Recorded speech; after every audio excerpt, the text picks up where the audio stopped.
Kwa jina naitwa Hassan Hamisi Nandeta. Ni mkazi wa mtaa wa Kinyerezi katika kata hii ya Kinyerezi. Binafsi nimejiandaa kwa ajili ya kwenda kupiga kura siku ya kesho tarehe 29 Oktoba kwa ajili ya kwenda kumchagua kiongozi katika nafasi ya urais, nafasi ya ubunge pamoja na nafasi ya udiwani.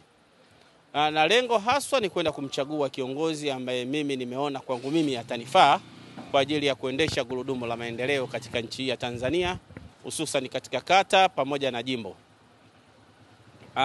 Na kwa sababu ninaona umuhimu wa kwenda kupiga kura.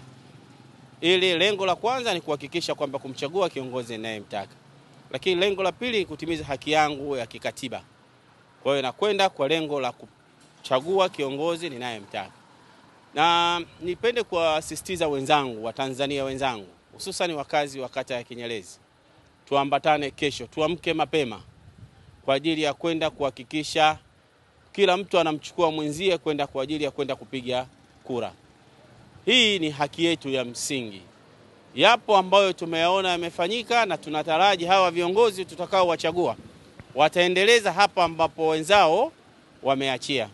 Kwa hiyo niwaombe Watanzania wenzangu tuambatane pamoja kesho kwa ajili ya kwenda kupiga kura. Naishukuru Tume Huru ya Uchaguzi, wametubandikia majina mapema na tunaamini sasa.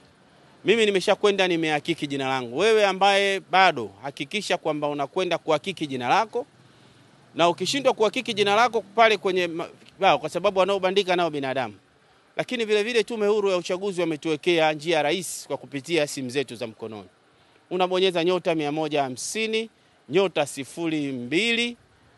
Baada hapo utaona maelekezo. Unakwenda namba 3, unakwenda namba 2, namba 1, unakuta unahakiki pamoja na kadi yako ile ya kupigia kura, namba zako zile ukiziweka mle unajua kwamba jina lako liko wapi na unaelekea katika kituo gani kwa ajili ya kwenda kupiga kura. Kwa hiyo ni jambo jema na ni zuri kwa kila Mtanzania kwa sababu ni haki yetu ya msingi.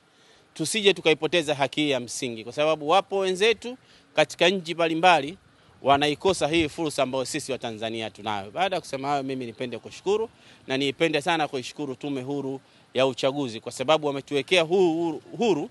Naamini tunakwenda kufanya tukio la kihuru kabisa na li haki ya kwetu ya kimsingi.